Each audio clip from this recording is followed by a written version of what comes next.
Welcome to Season 2 of Rooted and Reaching, a podcast about startups, entrepreneurs, and innovation in the South Bend, Elkhart region of Indiana. I'm Marty Mechtenberg. And I'm Susan Ford. We're excited to share 16 new stories with you this year. And we're going to get tactical about how entrepreneurs are confronting challenges, building success, and moving our region into the future. Welcome, everyone, to another episode of Rooted and Reaching Season 2. We are thrilled today to have with us Cat Edmonds, the co-founder of Connect 574, based right here in South Bend, but serving the entire region. Cat, thanks for being with us today. Yeah, thanks for asking me to join. I appreciate it. Yeah, it's great to have you here. And, so Cat is, I believe, a native of the region. Yes. Graduated from St. Joe High School and Notre Dame. So you are a deep native of the region. Try to stay on one street the whole time. and really, so you are what we want. You are someone who grew up here, went to a great school, got a great education, and stayed in the region, at least so far. Yes. And not only stayed, but are thriving here and building things that are helping other people. Before we go into your background any more deeply, tell us just briefly about Connect 574. What is it? I recognize the 574 because that's our area code. That is. Yeah, so Connect 574, our mission is helping people find friends through intentional connection. And it really stemmed from this problem when I came. So I actually moved away for 2 years right out of college. I went to Indianapolis through a program called Or Fellowship. And then I came back here for an opportunity to work at the University of Notre Dame.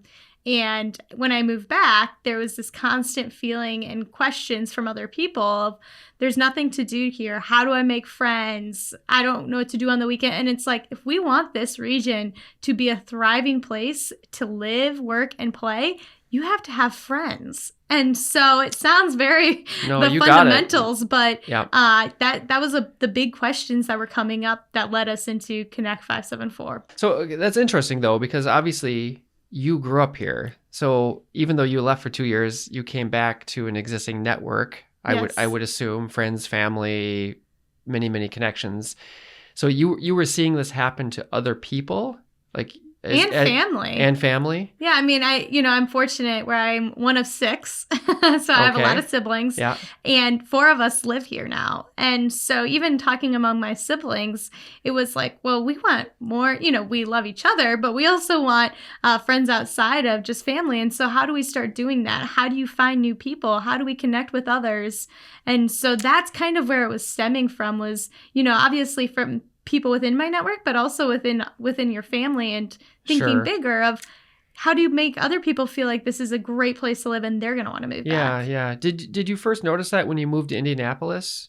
Yeah. And I was through our fellowship, it's a really great program where you are placed at a company where you work full time, but then outside of work hours, they really, wrap around you both personally and professionally to help you develop. And so that gives you an immediate network. And then that's great. Naturally just, learning about different things happening in Indy. I joined YPCI, which is Young Professionals of Central Indiana. That's where I built a large friend group from there. And so just different ways that help me connect deeper into the community. Yeah. But it really started because Or Fellowship immediately provides you kind of that network.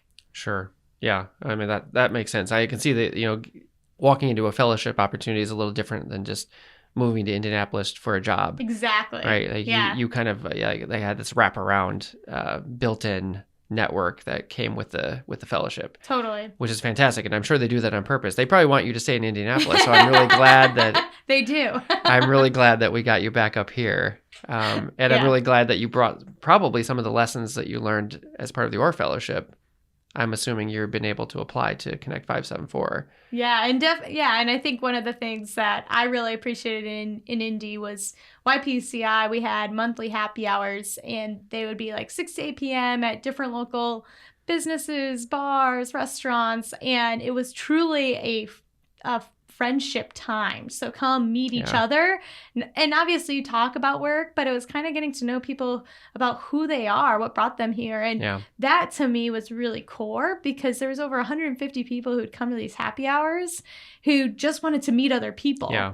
And it's like, if we could replicate some of those pieces, the challenge with a happy hour is that once you meet a few people and you get your friend group, how do you get out of the friend group to meet new people out of your comfort zone? And so those are some things too I learned of like, if we want to create these places where people can come alone and they don't have to have that immediate network, we can build that through our structure as well. Yeah, that's great. So tell us about the structure. So you moved back to South Bend, and at some time you started seeing this problem, right? You started seeing like, hey, we need to build something for people to better connect. And you have a co-founder. Yes, Matt Sheldon is my co-founder. So I've known Matt since 2018. Okay. He so in 2015, I went through Startup Moxie, which is the high school entrepreneurship program. And so that's what really started my wheels turning.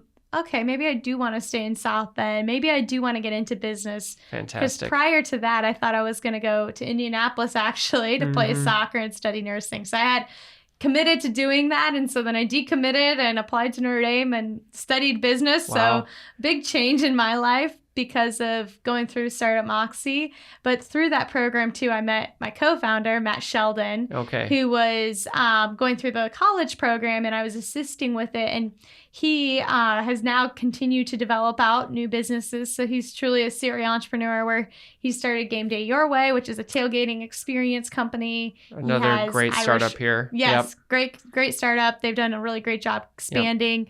Irish Management, where he helps manage houses in the area. Anyway, and so as I was thinking through this problem, I knew I didn't want to do it alone. Sure. I knew I needed a team to make this happen because it's my passion project. So I don't do it full time. Right. So I need other people who care about this too. And so when I approached Matt, he said, yes, I'm interested. I agree. He's not from South Bend. He came back he went to Holy Cross College, went to Chicago after college, and then recognized how great it was living in South Bend, the connections he had, the network he had, and the opportunities that come from that. And so he actually moved back here. So he is an advocate for our region as well. Another great story. Yeah. Exactly. And so I was like, okay, well, how do we, I see him as a great co-founder. And so he said to me, Kat, I'm happy to go into this with you as long as we implement a strategy and system. So he's an advocate for EOS, the Entrepreneurial Operating System, and that's how he's run his businesses. And so I said, I've actually been very interested in building a business off of that, but I never had the tools necessarily to do that. Sure. And so that was his one agreement. And so then we went forward and have continued to develop the business in those with using some of those tools and concepts as we grow. Understood. So you brought the idea to Matt. Like you were here, you were kind of ruminating on this idea, and you sat Matt down one day and said, Matt, here's what I'm thinking. Yeah. So I did a market validation survey in December of 22. Okay. And so during December, I actually had hosted kind of like a prototype at Iron Hand where we brought in Julia James, the singer. I was working with Jack McMacken and what he was doing with Beta City. And so I had this concept, didn't know what it would look like yet necessarily. We hadn't even done a market validation. And so we were like, let's just see if we can gather people together. And so Matt joined us at that event. Then we did I did the market validation, and then I approached him with the data and said, this is what we're finding. The number one thing that people don't want to do is go alone to an event. Yeah. So no matter how extroverted you are. It's hard to do that. Yeah. Exactly. It's really challenging. And, even myself, I would say I'm pretty extroverted, but if I can avoid going to an event alone, I will. Yeah. And so the challenge, though, is if you need friends, you don't have those people to go to events with. And so then how do you bridge that gap? And so you got to create the structure that makes it easy. And so anyway, I approached Matt with this concept, and he was all on board because he understood the need. He felt the need before. Sure. And so if you can identify with the problem, you're going to be much more passionate about it. And so Our core values through Connect are to have a yes and mentality, an advocate for our region, connecting people and dots, and fun and energized. That's what we say. If you embody, if you work for Connect 574, you're going to embody these values. Yeah. And that's what we want to bring to the table each and every time we meet together, we meet with others who are in our community. And so as we started to go down this path, we recognized, I had read this book called I think it's called the 2-hour cocktail party or 2-hour cocktail party, happy hour. And it's based on a story of a guy who moved to New York City, and he didn't know anyone at the time. So he just started inviting people over for like dinner parties. Yeah. And so he'd invite maybe up to 16 people for a happy hour. And he had a structure he followed every time. So in advance, he'd send out to everyone attending who's coming, brief biography on them. And then throughout the night, he'd break up the night. Like every 30 minutes, there'd be an icebreaker question everyone had to answer. Mm-hmm. So then you could find commonalities, and you could then, right? Sometimes it's hard to leave that conversation. And so he created the structure to make it easy to go with no one you know. Yeah. No, that makes perfect sense. And I think really a lot of events could benefit from that sort of intentionality because sometimes we try to think about this with our events too. Like people know why they're coming, what they're in for, who they're going to meet there, and what the structure is. And not structure in a straitjacket kind of way, but structure because it actually empowers you if it's done right. It's so true. I'm sure you found that. Yeah. So the structure we follow now is for specifically our experiences. So Connect obviously has the experience side where we host monthly experiences, but then we also have a platform and technology that we leverage to create connections online through shared interests, etc. But if we're looking at just our experiences, the structure we follow now, because to your point, right? Structure a lot empowers people to feel comfortable with the unknown. And so if we can do that, we have people sign up in advance. We randomly assign you to a team. Now you get to decide if you want one person on your team, but it's a team of at least 3 or 4 people. Mm-hmm. And then you'll receive everyone's who's attending in advance so that I didn't know Marty's going, but I know him. So that's nice to always have someone you might connect with immediately. Sure. And then you show up. You have, you receive a name tag, you write something, you answer a brief question that could create common interest. Yeah. You get into an icebreaker, and you get into the activity that we're competing on that day. Okay. Give us an example, a specific example of an event. Yeah. So I'll give you an example of the one we just hosted 2 weekends ago. Great. It was in downtown Mishawaka. We were doing a scavenger hunt that was about 3-mile radius. So a lot of walking. Wow.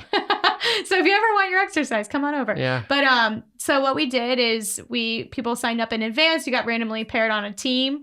We showed up. You had to answer. The question was, what's your favorite or what's a hidden gem in Mishawaka?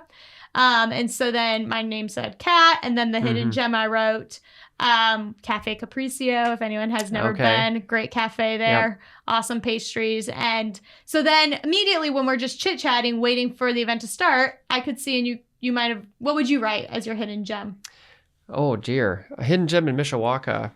What I keep wanting to have my new hidden gem is be the ball, what's it called? The bell ball. The beer garden there. Yeah. I keep missing when it's open, which kills me. Yeah. That's not really a hidden gem. It's just sitting right out there in the open. But people might not know it opens. People might not know it opens and like when it opens. Then you can always go over to Sun King right across the street if it's closed, so you're okay either way. Jesus is also fantastic in the old Carnegie Library. Totally. I love that. I love the vibe in there. Yeah, so you would have written that, say you're Jesus on your name tag. Then I could immediately say, oh my goodness, I've been Jesus before. This is so great. So it creates that immediate connection for people, or for people to ask, well, tell me more about that. And so that the goal is how do you make it, we say there's no awkward intro. And the way we do that is because there's immediate connection at the beginning. Then you get into facilitation of cards. So we have these cards we use, and they're for 5 minutes at the beginning. You ask questions, high energy. It's how do you start the event where you want it to stay? And then we split up for our scavenger hunt. So we received a list of clues that we needed to achieve points were associated with which clues you found. And then at the end of the event, all the points are added up, and the team that wins usually receives gift cards or a prize that's associated with the event. So it was a great experience. I think one of the best things to see, though, is watching individuals connect with others who would never have connected before. And then also them discovering what there is. One person said to me, they're like, I didn't know this was all here in Mishawaka. Like, that's what we want, because then people are more likely to discover those on their own and then say, oh, have you heard, you just get more excited and become more of an advocate. Yeah. Well, and you get these personal recommendations of cool places. Totally. Which is different than just Googling what's there to do in Mishawaka. Right? Yeah. Yeah. So I imagine your audience is fairly broad, but who are your customers for this, roughly speaking? Yeah, so 18 and up? Yeah, so Men, I women? think people would probably be a little more surprised by like what our average age is. I'd say our average age of attendees is probably at like 34-year-olds. Okay. I think people most likely would maybe guess maybe it's in the 20s. But we would say, we have no age limits. It's not just for young professionals. But I would say the age range is more between that 25 to 45 of individuals who are joining us for these experiences. Do you find that most of them are folks who have recently relocated to the area, or is it a mixture of folks who have lived here for a while and new transplants? Yeah, I'd say it's a mixture. We would probably tend heavily towards more like new people who are new to the area. But there's a lot of people who have lived here their whole lives, and they still crave, meeting new people. An example would be like my siblings, right? We grew up here. Yeah. We're from here. But when when you're here and all of a sudden you're in a new life stage, you're craving to meet other people in that similar life stage as well. Yeah. Well, it can be a little bit like the Orr Fellowship you described. Like once you're in a network and you go to your same 5 bars and your same 5 restaurants, it's kind of hard to break out of that. Yeah. Unless there's some external input that pushes you in a new direction. Exactly. Yeah. That's fantastic. Okay. So let's back up for just a quick second, because I know this is, you did Startup Moxie in 2018, which for the audience who doesn't know Startup Moxie, that's a RISE program. It's fantastic. It brings high school students together. They're mostly juniors and seniors. Yep. Juniors and seniors together for a morning entrepreneurship business development thing. It's pretty fantastic. I've had the chance to sit in on a few of their classes this last year, and a lot of great students doing some cool stuff. So you did that, but if I remember correctly, that's not even your first entrepreneurial journey. You actually started thinking creatively at a much younger age. You want to tell us about sort of your different things you've done leading up to this point? Yeah, I would say, when I was thinking like this when I was younger, I just thought that was normal. But when I was 9, I started a camp called Camp Fun. Really straight to the point name. Yeah. Yeah, most of my things are pretty straight to the point. Connect 574, connecting people. Right. So I wouldn't say my creativity comes in names. But I started Camp Fun with my neighbor friend, and we were just one day like, why don't we do this? I had a sister at home, I had a cousin, a neighbor. And so I remember our first summer, we had 3 campers. We charged $15 for the week. Wow. Good which price. I think we got calculated out to 50 cents an hour. Okay. So we weren't making big bucks. But it was a really fun opportunity where we could creatively bring people together.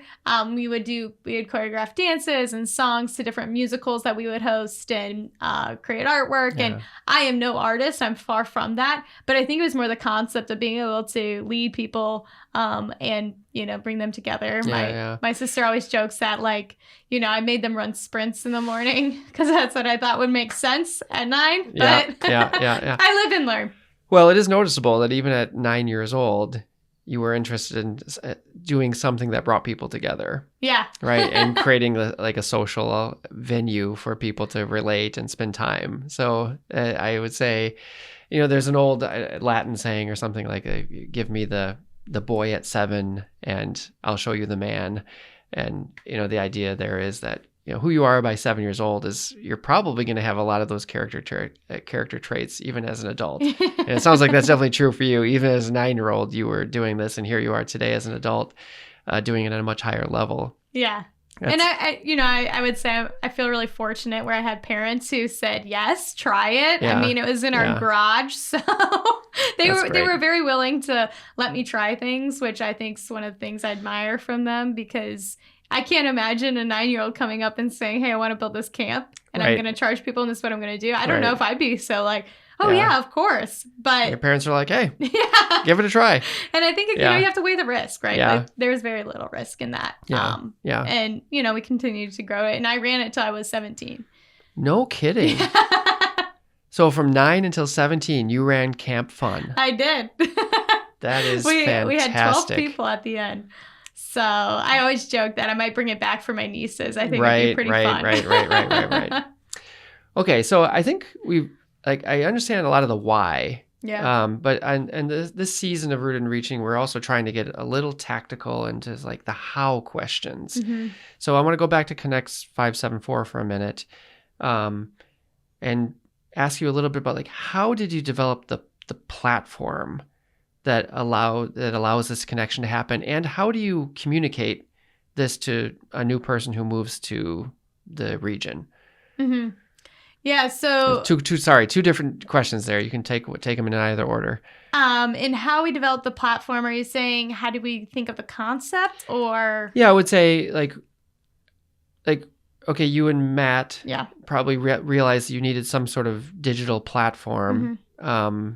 But like, how did you make a decision on what that needed to look like, and then where did you find the tools that allowed you to build that? Mm-hmm.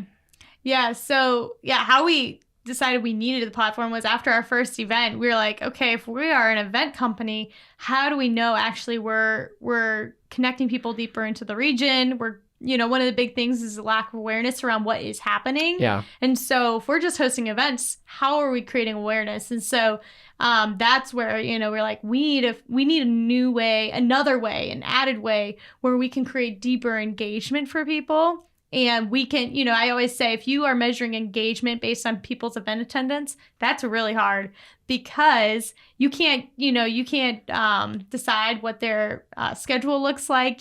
You don't know when they're in and out of town. So how can you really say your success is dependent on event attendance? Obviously it matters. Yeah. But I would say we're failing ourselves if we just say event attendance is our number one metric. It can't be. Okay. We're not truly creating awareness around what's happening if we, say we're advocates for our region. And so, this is where having a co-founder is super important. Mm-hmm. I am not as technical. Matt is very technical. He's very technologically savvy. He has the finance side of it. And so early on, we decided what would our roles be. And so his role was on the technology side. And so he was looking at a few different platforms. Early on, we were like, well, what if we just like start prototyping it with like a group me and just add people to the group? Or what if we created just, create a Slack? And so then you have different Slack channels. And then I had actually worked with the platform we use is Mighty Networks. So anyone can use Mighty Networks, but the platform I had worked with them on, actually with Startup Moxie. I was a coach 2 years ago for the class. And so our classroom was in Mighty Networks. And actually, I was not a big fan of Mighty Networks. Okay. So when he brought to me Mighty Networks, I was like, He being Matt threw that out there as an option. Yeah. Yeah. He was like, I'm like, I really don't like Mighty Networks, but maybe. And so anyway, but I was open to it. One of our values is a yes and mentality. So I said, yes, let's see what this could help me understand what this would look like for us and how would it increase our engagement? How would it better our individuals? But also seeing the vision of where we wanted to go, right? If we try to implement a platform right then and there that we're going to need to switch in a year, that would be really challenging because you're starting to build momentum. You're getting people on the platform. Now we have over 1,200 members on our platform. And that only happens because Matt had the vision and proposed to me the different technology platforms, but he wasn't just thinking for that first 30 months. He was thinking like, okay, our 10-year target for Connect 574 is to have 10,000 members on the platform. Wow. So we were pretty focused on Yeah. where we want to be. Yeah. And that started, though, because we implemented, we thought through different ways, but then we also approached it from, this is where we want to be in 10 years. How do we get there? That's great. So you were looking out and thinking what tool is going to help us get to where we want to go, where we know we want to be in 10 years. Did you beta test a couple different platforms, or did you sort of quickly coalesce around the idea of using Mighty Networks? Yeah, so Matt had brought to me a few different ones. There was another one we could have leveraged similar to Mighty, but it was going to be more expensive and it was going to restrict us on a couple other things. So honestly, I don't remember all of the different ones, That's but the main ones that we were originally thinking through were like, if you beta tested a GroupMe, right? Or Slack side of things. So So you decided on Mighty Networks, and then you're like, we're all in because we need to be consistent. Yeah. Exactly. And, I say big credit to Matt for bringing the EOS concepts into what we do, because it got us really focused. I think a challenge when you're first starting something, right, is to see all the shiny objects and say, oh, let's try this, or what about this? And it's 100%. Through the EOS concepts, we got really focused. So you immediately establish your 10-year goal, right? Like a 10-year goal for a startup, who knows, right? Yeah. I hope we're still alive in 10 years, but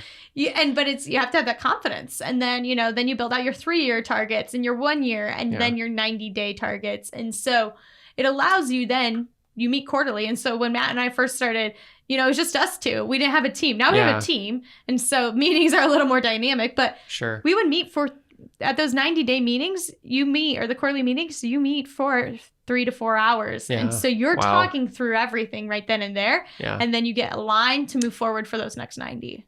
That's super interesting. So I'm guessing that not everyone listening knows what EOS is. Maybe we could take a step back and you could explain EOS and that process that you and Matt engaged in. Yeah. So there's a great book called Traction. So if you ever have a chance, honestly, entrepreneur, small business owner, business leader, community leader, I read it when I was in the IT industry, and it was just fundamental in how you think about your team, how you think about your vision for the business. But really, EOS stands for Entrepreneurial Operating System. And so it's a system you run. It's how you run things. And so with that, it establishes, you might hear of, typically in, organizations, you hear of an organizational chart. Right. Well, we call it an accountability chart. So it clearly shows your seats and your roles. You build those out early. So I'll never forget Matt and I building out these seats. And I'm like, why are we building this? We have 2 of us. Yeah. There's not a big org chart, right? Not many layers when you got 2 people. But what I envision for us is where we want to be. So now all those seats are filled. That's amazing. And so at first, right, Matt would cover technology, finance, operations, and I would cover sales and events and member relations. And so, but if we wouldn't have built those out early on, then we would probably be backtracking and saying, how would we want to do this? Or what would this look like? And not to say you build that and it sticks, right? We've changed it many times. Sure. Which seat sits where. And but it helps when you're looking at growing a team, and when you're at capacity, what seats aren't being, that need to be filled next. So it gives you a very clear stepping stone to growth. But with that too, it helps you focus your vision. Yeah. And it helps you focus on what are the metrics? We have a 90-minute meeting every week, 7 to 8:30 on Monday mornings. Wow. And it's accountability. So you talk through the rocks, which are just your quarterly objectives that you're focused on of, achieving for those next 90 days. And then you talk through your metrics or your data points, right? What are key weekly metrics we need to check in on to say, are we hitting the dot, right? Yeah. Are we staying in, the success we want to be in? Yeah. And where is it falling? Because that's going to be an issue.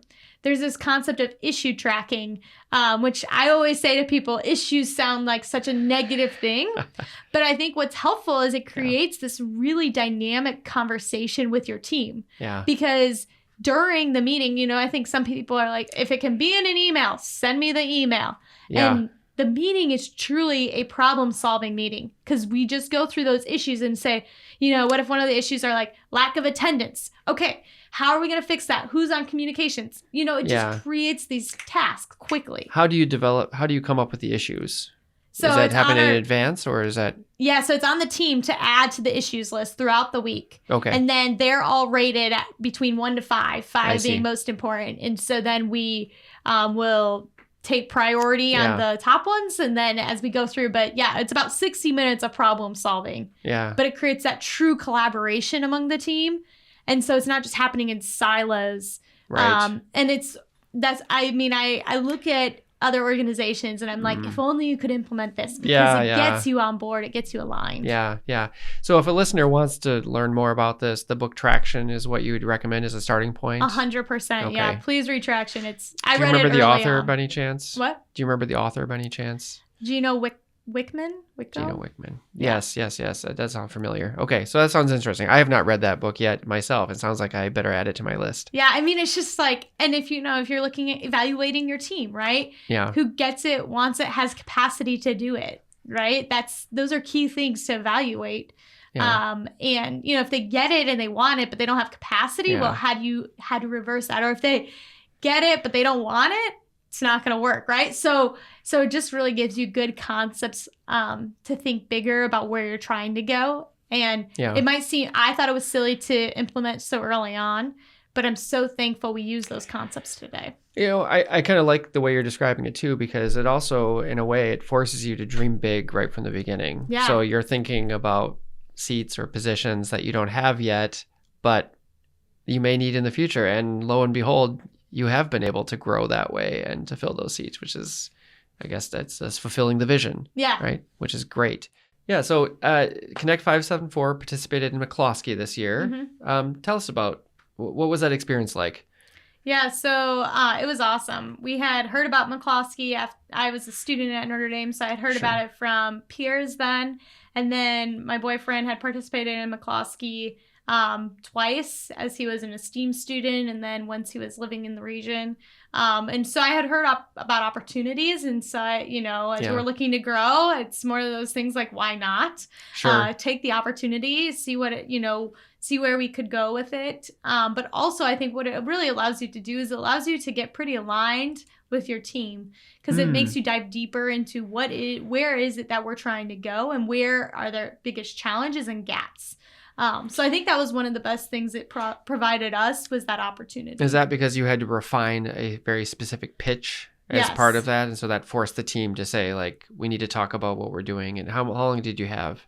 How many months? How many minutes? Oh, you had 6 minutes. 6 minutes. Yeah. So you have to describe, what do you describe? Mission, vision? Where you're going. A lot of the thing that was the more challenging piece would be like your financials. Mm-hmm. So what's your CAC doubling time, right? Things that, like, we're a startup that's bootstrapped and moving forward. Yeah. So we're not in the venture world all the time. And so those are more of the things where it's like, what is that, right? How much do we spend per customer to acquire them, to then get them, so it was good. And then also talking about your expansion, what's that look like? Sure. And how are we going to get there? And so that, I think, was more of where it got us into this, deeper discussion, versus like if you are in, if you are a student and you are studying entrepreneurship, you go through a lot of that stuff, versus if you are just a individual doing this on the side, you're not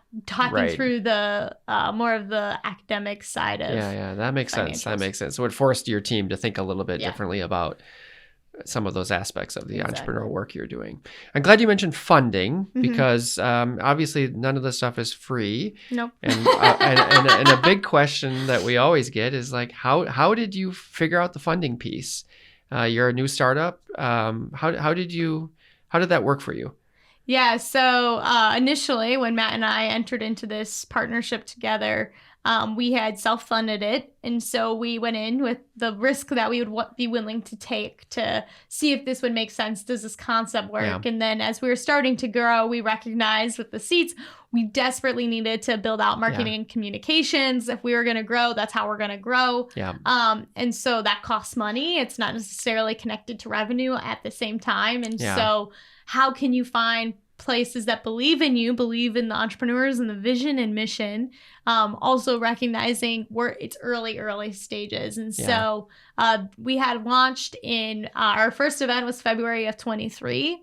And then we went out for funding in April. So only 2 months of a very, of a running startup. Yeah. But we approached the Awesome Foundation, which is a group in town that provides $1,000 checks to 3 entrepreneurs quarterly. Yep. And so it allowed us to share the vision and also test out would this work. And actually at that pitch is where we met Kala, who runs our marketing and communications. Excellent. So it was money and connections. Exactly. Yeah. It was the best thing ever. Kala kills it on our social and our communications. Yeah. We truly couldn't have a better person doing that right now. So we're really fortunate.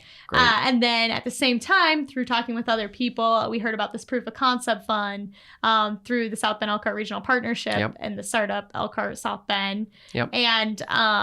And so through that, we pitched to the Proof of Concept Fund board and received funding to move forward, which allowed us to then continue to grow and build out our experience builder. So that's great. Those are key things that allowed us to get to a point where then we could be consistently hosting, right? That brings in more revenue. But then also thinking through our big vision was we knew we had to get to an annual membership model, premium membership model. And so that's where we're now, where we're working with corporations to engage their employees. Got it. From a standpoint of we can engage employees, the likelihood of them to stay here is going to be significantly higher to, help with attraction and retention. Yeah. No, that makes, when I ask more about that. So small dollars there at the beginning, but coming at the right time that allowed you to keep the project moving forward. Mm-hmm. Yeah. So as we close out here, tell us about the future. Because I think you just touched on a big part of it right there with these corporate sponsorships. What does that look like? A company is recruiting people to the region, and then Connect 574 keeps them in the region. Yes, that's what we try. Okay, yeah. Yeah, so really the future is we have corporate partners. So we work with corporations and organizations in town who want to more deeply connect and engage their employees in our region. Yeah. So what we always say, right, is you provide different types of employee benefits like health insurance, fitness club. Right.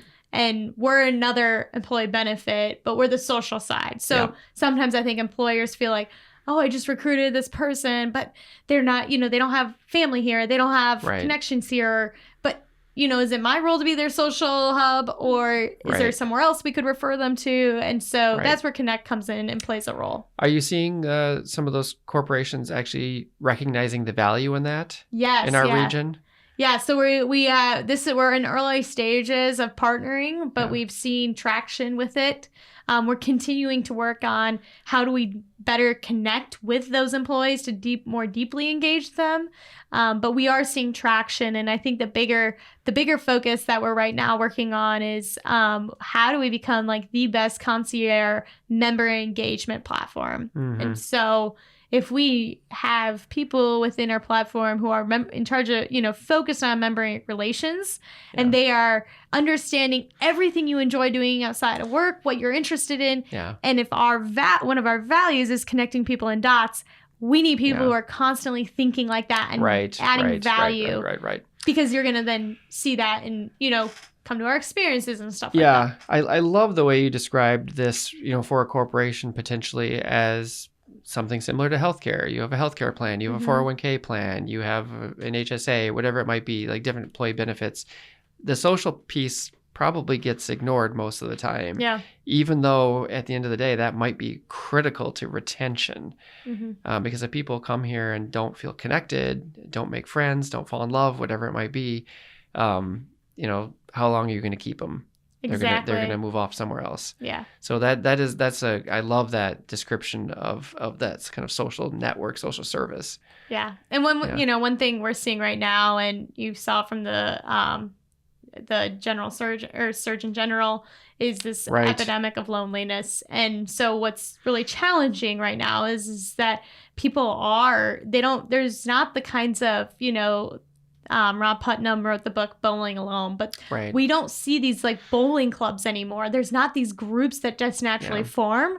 And so where do people come together around shared interest? Mhm. You see book clubs where, I think they do still happen, Yeah. but how do you get involved with one if you don't know people here? Yeah. And Yeah. so that's where we've started to build out these shared interest groups. So we put together intramural teams. So say you're at some corporations, I know Crow, we play pickleball. So there's Yeah. people from Crow Yeah. who play pickleball on Yeah. a team as well. But if you're at a corporation that doesn't have other people who want to do that, like I remember in Indianapolis, I was at an organization that had abundant employees who wanted to go play intramural sports. So you just don't have that. And so what Connect does is it puts together teams for these intramural sports leagues to provide that opportunity still. Or if people really enjoy food and different restaurants in town, we have a foodie interest group. So Right. just different ways for people to find those more common and shared interests where they could have a deeper connection is important. But also it kind of reflects back to what, Rob Putnam was saying is like, how do we create these clubs and, facilitated groups around shared interest, which hopefully in turn will change where we are right now in our society with loneliness, and will create, bonds, and human connection are the number one thing that will help change that. Yeah. Yeah. That's great. I mean, and you're right. If you look back at the past, I mean, there were church communities, there were ethnic communities, there were social clubs, right? Fraternal orders, Exactly. all of these kind of things. And some of those have ebbed and flowed over the years. And you're stepping into that arena with a technology and an intentionality to meet our needs in 2024 and going all the way to 34. 34. And beyond. Yes, and beyond. So, Kat, thanks so much for being with us here today. This was a great conversation. Excited on so many levels. Probably first and foremost that you came back to the region and you love it here. And hopefully we're going to keep you here for forever. Yes. Well, thank you so much, and everything you do for entrepreneurs in our community and our region. I think, it's critical. We have an organization like the South Bend Elkhart Partnership that is truly focused on creating spaces and places for individuals who are coming here who might not be here, to grow in entrepreneurship, but also to grow deeper in our region. Yeah. It's an honor to do so. It really is. Yes. Thanks, Kat. Thank you.